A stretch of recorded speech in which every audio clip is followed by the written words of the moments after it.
Good morning, everyone. Welcome back to Coffee and Headlines, our morning get-together live here on Facebook, where we take a look at news from our city, from our state, and our country. We take a look at your comments, your ideas, your comments, your ideas, your comments, your ideas, and I'm stuck in a loop.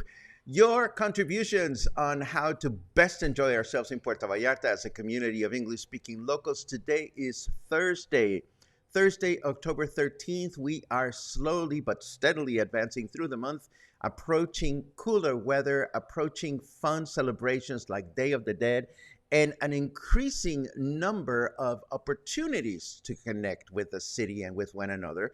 Why do I say that? Well, because as much as we keep busy during the summer months, activities, they just increase as we approach the fall, and needless to say, as we approach the winter. So I'm just excited to see all the things that are slowly trickling down the headline lane for us to discover and to get to add to our calendar of things to do. Today, we have a fun day, I hope. Most of the news are leisurely. Most of the news are about going away somewhere. How funny is that?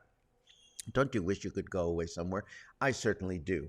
But before we dive into all of this, please let me welcome those of you that are watching for the first time. If that is your case, if you add the word new to a comment, we'll be so very happy to give you a nice welcome. If there is something truly important that you wish to share, you can help us out by adding a capital letter Q to your comment. And I'm laughing because Brian didn't add a Q, but I'm going to gladly answer this question. Is this my church shirt? Well, yes, it is. Today, I am wearing my church shirt. I'd like to show it to you. Ready? Take that.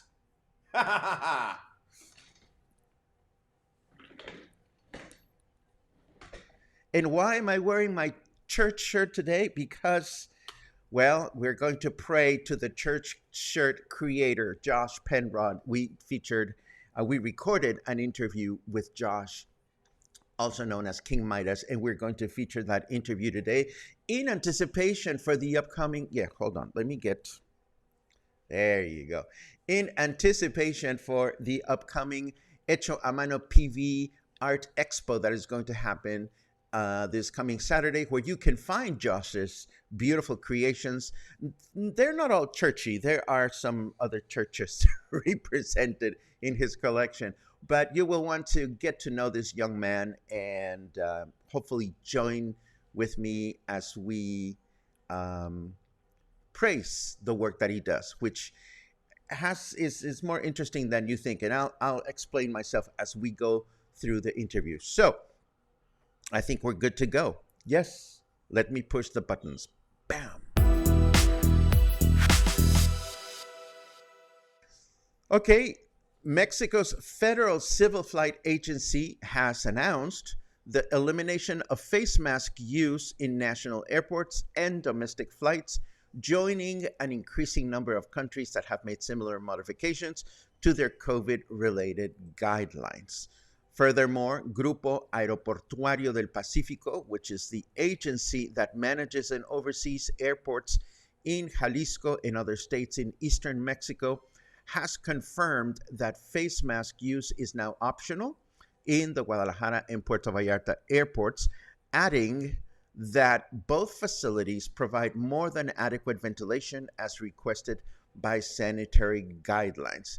My question is, and I'm just curious because I haven't flown anywhere in forever, certainly not during the pandemic, how do you feel about this? I'm just curious to know how you feel about not wearing face masks at airports and at planes. Personally, I would imagine that I would be okay. I mean, I've been on the bus and I have taken my face mask off on the bus. So you let me know what you feel, how you think, how you feel. Oh my God, you let me know your point of view on that one. More on airlines and such. A few days ago, we announced the federal government's latest attempt to purpose the unused presidential plane by running its own airline. Now, the Morena party has presented an initiative to Congress for this to actually happen. This airline would be run in tandem by the National Secretary of Defense and the National Secretary of the Marine and provide national flights, or another choice for national flights. Omar Enrique Castañeda, who is a federal deputy for the Morena party, argued that, and I quote, the implementation of new airline companies is an ideal alternative to address Mexico's increasing flight demand and provide economic development opportunities for several regions in Mexico. So there you have it. We don't know if and when, but we may have another choice to fly our friendly skies. And yesterday, the Senate's Commission of Legislative Studies approved the reform to the federal labor law that would increase vacation days from 6 to 12 during anyone's first year of employment here in Mexico. The reform now moves on to the General Senate for discussion and confirmation. So you see, no face masks, more airline options, and more days to go on vacation. I think we're looking up. Let's take a quick look, speaking of looking, at the weather just to see what's in store.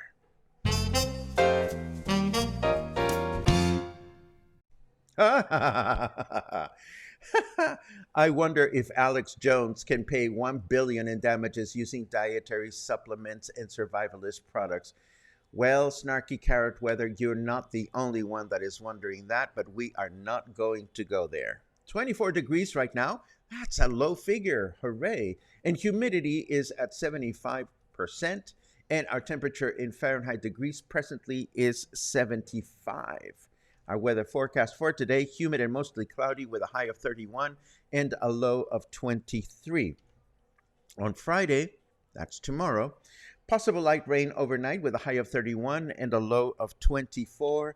And on Saturday, possible light rain in the morning with a high of 30 and a low of 23. It is so nice to see the weather forecast starting to slide down in temperature. I am so excited about that. I'm seeing many comments coming in, and we'll get to those in a second. But first, I think we have an important announcement to make. I heard through the grapevine that there's a birthday coming up for someone, and I would like to acknowledge that birthday. And who is turning older? Who is having a birthday? Well, none other than Michael Beaufort's husband, Edgar, or Eddie as we know him.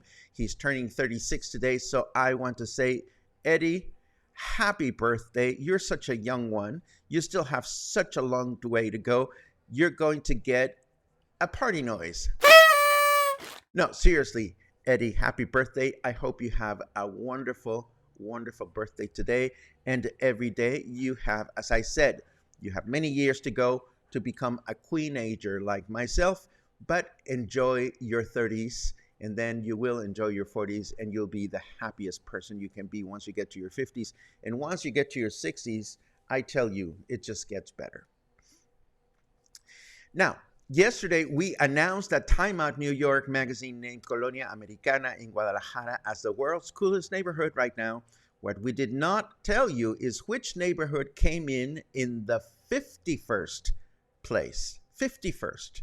Well, it was none other than, brace yourselves, Colonia Versalles. Yes, our very own Colonia Versalles is featured in the same article. Now, I must confess, I did not take the time to scroll down the entire article in the Time Out New York website that we reference in the show notes to see what other neighborhoods were mentioned. And as it turns out, indeed, Colonia Versalles came in on the 51st place. It was also the last neighborhood mentioned. So we're not going to think of Colonia Versalles in the last place of the coolest neighborhoods. We just want to think of Colonia Versalles among those neighborhoods. And it's worth going back to the original article because you will find a couple of things. Number one, that Colonia Americana and Versalles were the only two Mexican neighborhoods mentioned in the article. But you can also see how Versalles is described beautifully with this opening line, and I quote, "Millions of people visit Mexico's Pacific surf city of Puerto Vallarta each year, but only a fraction find themselves in Versalles. It's an inconspicuous part of town, boxed in by the commercial stores of Avenida Francisco Villa and Francisco Medina Asensio, but in between is an L-shaped neighborhood housing a clutch of Vallarta's coolest shops and restaurants. What can I tell you? There goes the neighborhood." I mean, this is our little secret. And now that international magazines are talking about Versalles, we're going to be discovered by tourists, and I'm not sure that I'm happy about that. Versalles is a lovely, lovely neighborhood for us locals to enjoy.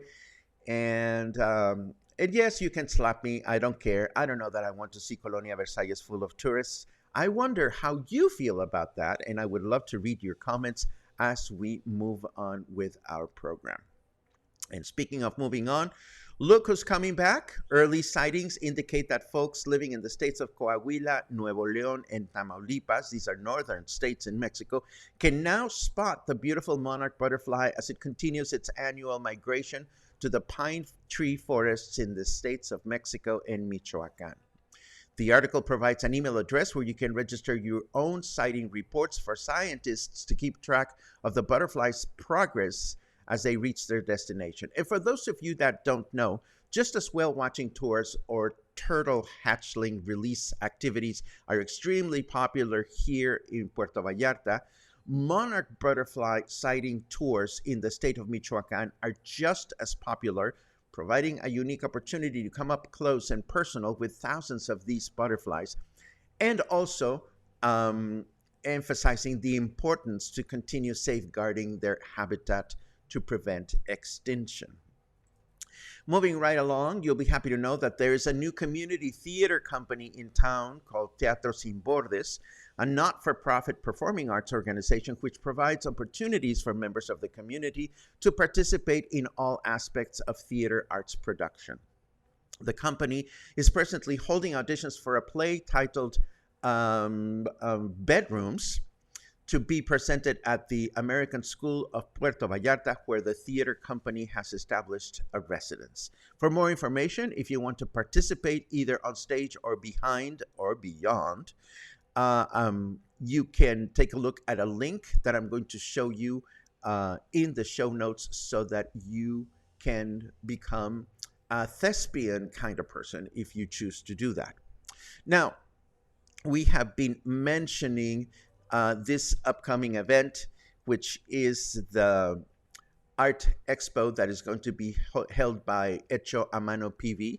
This is Lucy and Joshua's project. And I know that I've mentioned it quite a bit, but I am truly, truly amazed at what these two young ones have done. And they are young, but they have truly, I'm very fond of them because you see and comparisons are ugly, but sometimes you have to make them. You see other people starting organizations and they get all boggled with logistics and don't communicate eloquently what their purpose is and so forth and so on. And in getting a chance to meet both Joshua and Lucy about how they've gone about, well, in Joshua's case, how he's marketing his T-shirt business, and how Lucy is marketing the expos. They've learned everything from scratch. I mean, they realized they had to be on Facebook, so they learned how to do it from scratch. And they've learned how to do graphic design so they can create their own posters. So I am deeply, deeply in admiration of the fact that they have self-empowered to make this happen for them and to become prosperous. There you have it.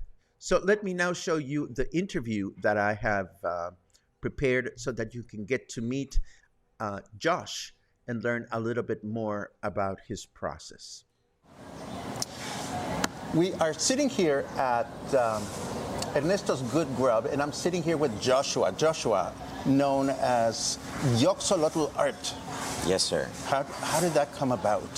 So Yoxolotl Art started as, really what happened was a friend of mine who lives back in Oregon purchased a shirt from what is considered to probably be one of the best tie-dye artists in the world. And when I saw the shirt, I thought to myself, there's no way that's tie-dye. That's not even possible. There's no way that's tie-dye. And I started talking with the guy that made it, because it turns out he's from my hometown as well. Which is where? Back in Salem, Oregon. Mm-hmm. And he's actually from Eugene, but it's about an hour away. Uh-huh. And I started talking with him, and he explained that there's a lot of new techniques and a lot of things going on. He introduced me to some groups on Facebook, and then I made this shirt. And it was a reverse, so it started out black, and I made it using mariposa dyes that I bought over at Peresina, and it just started out real slow, but I guess it wasn't slow. I did the first shirt, and I was like, I like this, I want to do more, and I just dove in head first.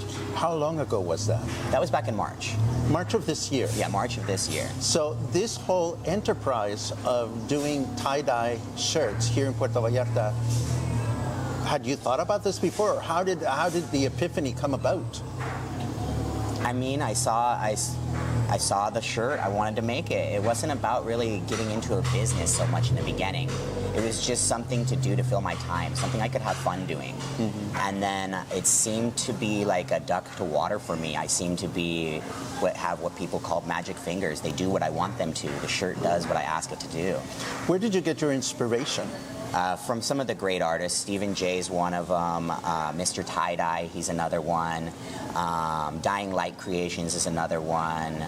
Jay Hudson. These are the tops. They're my favorites. And you follow them on? They have websites. They have on YouTube. Facebook, YouTube, Instagram, all over the place. They're incredible. I am a big advocate of self-empowerment through the power of technology. I mean, there are so many wonderful YouTube videos out there. And in fact, that's how I got back into crocheting. And crocheting has something in common with tie-dye, I think, because it's easy to underprice the work. Tell me about your process. How do you go about? Some shirts I make take up to 13 hours. Mm-hmm. And the process is really starting out with just a blank canvas and making sure that it's fully flat on the ground before you start any work. And that can be a pain in itself, just getting, especially with the way some of the shirts are sewn that I've found at my current location. But we're working on it. And they don't want to lay flat. But once you get them flat, you draw out your design, you plan something. And lately I've been getting in a lot of geometric shapes and patterns and working in what we call a honeycomb into that. And so you draw out your shapes, you make your pleats, your folds, and then you tie string on to restrict the flow of the liquids. The liquids follow the path of least resistance. So if you can create a lot of resistance in one area, you can keep the dye from moving into the next. And then you apply using liquid dyes. I keep them in little tiny bottles with a needle tip on the end. And I mix lots of different chemicals with my dyes as well to change the consistencies so that they have different effects. Sometimes I need thicker dyes so that it stays at the surface, and other times I want thinner dyes so that it runs deep inside. But there's a balance there as well, because if it's too thin, it'll run right past my ties. Interesting. Yeah. So how do you convey? I mean, obviously the shirts are a work of art. I've seen your work and I've admired it. If I didn't, we wouldn't be having this conversation. But how do you convey that to an audience or to a target customer that may not be aware of the investment of time? So what I've found is that people choose color over pattern. If it's really pretty colors, it doesn't matter if it took me 5 minutes or 3 hours to tie it, people are willing to pay whatever the shirt costs. Until I explain, yeah, I spent 13 hours on this and then I'm gonna need $60 for this shirt. And that's low, in my opinion. I mean, there are artists out there who get up to $600 for a single shirt. Some of those greats that I listed in the beginning there. And those shirts are auctioned, so obviously it gets pushed up that way. But I think it's just explain, you know, I tell them, this shirt took me 12 hours, this shirt took me 6 hours. How many shirts at a time can you make? One. Oh, wow. So the investment is really, really worth thinking about. Yeah. Are you connecting through, I know that you and Lucy, your girlfriend, are involved in this hecho a mano pursuit. Are you, and for those that don't know, hecho a mano is this amazing project of monthly get-togethers where a number of local artists that are making their own stuff get together to sell it. Are you using any other vehicles to sell your work? I'm all over Facebook. I'm all over Instagram. I just started, actually, I just really started getting Instagram last night. Is there anything that I haven't asked you that you think it's essential for people to know here in Puerto Vallarta about your work, what you're doing, where you're headed?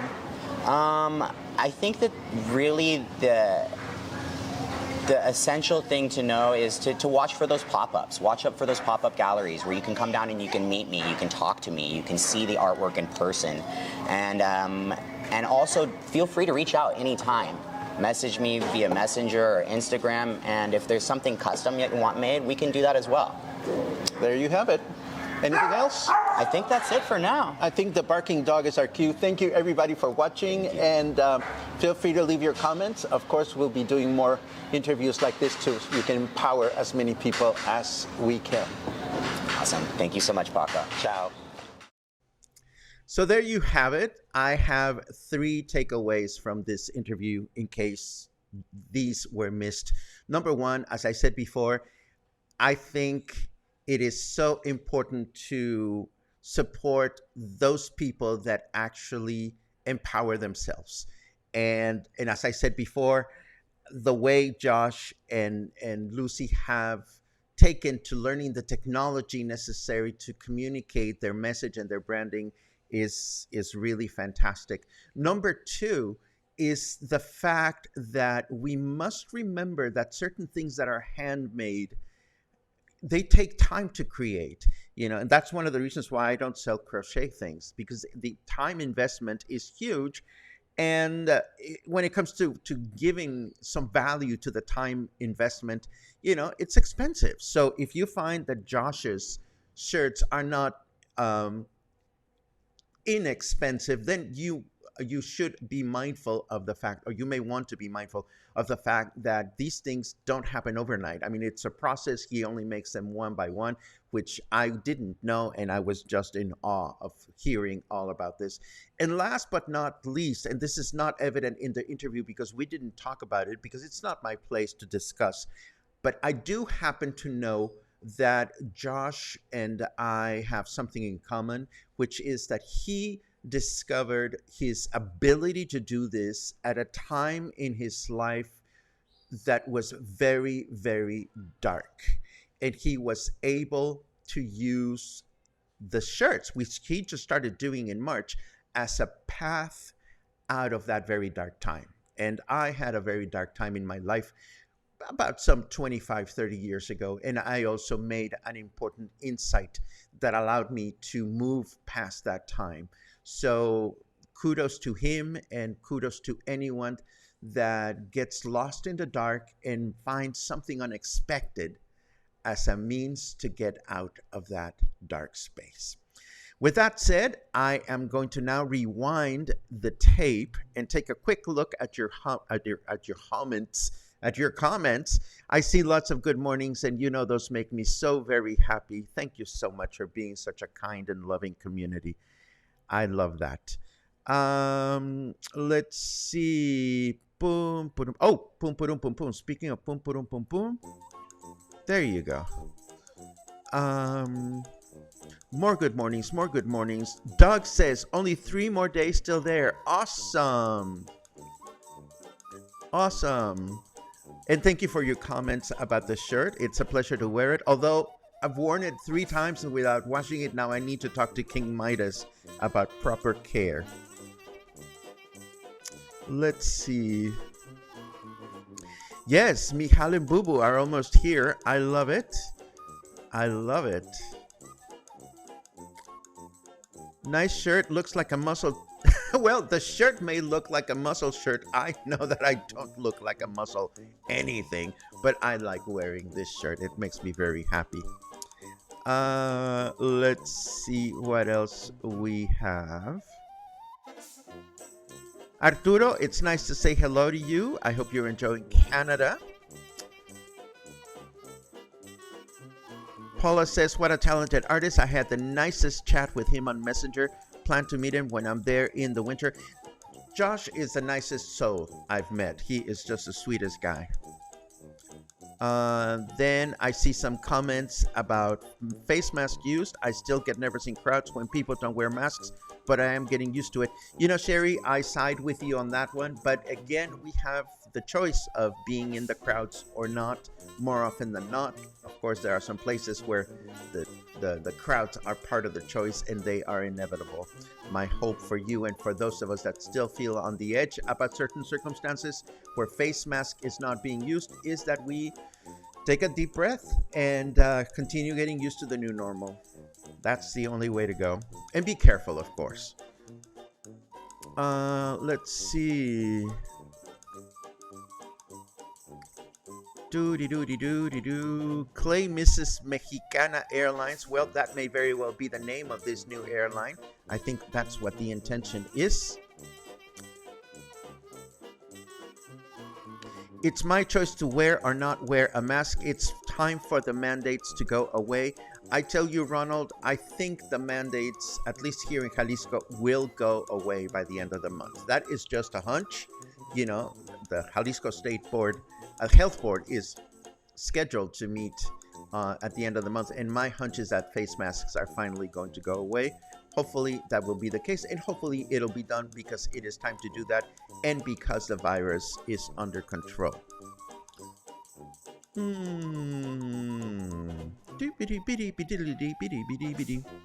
Let's see what else we have. Regarding face masks, being immune compromised, I'll keep mine on while traveling, to each their own. Absolutely, Pat. I don't think there's any pressure there. And I always still carry mine. It hangs from my neck more often than not, wherever I go, just in case. And I see a bunch of happy birthdays for Eddie. Happy birthday, my friend. Espero que te la pases súper, súper bien. Let's see. Nice. It's not last, it's first at the end of the line, says Spencer about our Versalles being mentioned in this article. I still have issues with the whole thing. I don't want tourists in Versalles, sorry to say. But you know me, I always say what's on my mind. There you have it. Then I see comments about the monarchs. I've never had a chance to go to Michoacan and see them migrate, but I understand that it is a breathtaking experience. Harold says they have visited 2 butterfly preserves. Amazing. I hope this was in Mexico, and if this was in Mexico, then this is yet another thing I'd love to talk about with you, Harold, so we can get some tips of where to go. Let's see.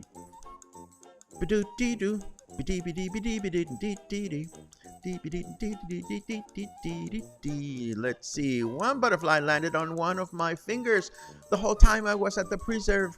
The myth is it was someone I knew when they were alive making contact. contact. Oh, I love that idea. That is beautiful. Let's see what else. This is so interesting, said Sherry during the interview. I'm glad I'm not the only one that finds it so.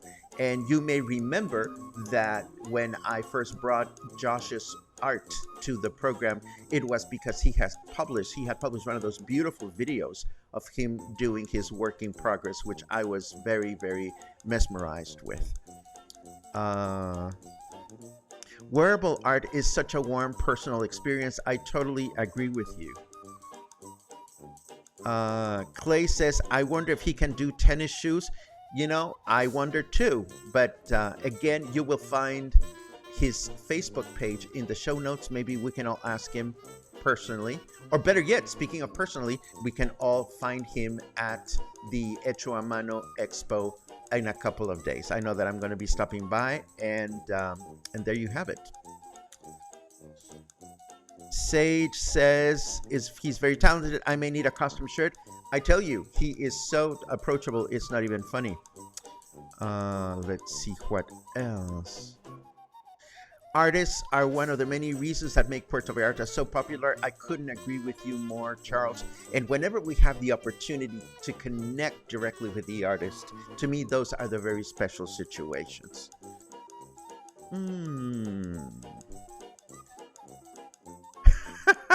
And speak of the devil, here he is.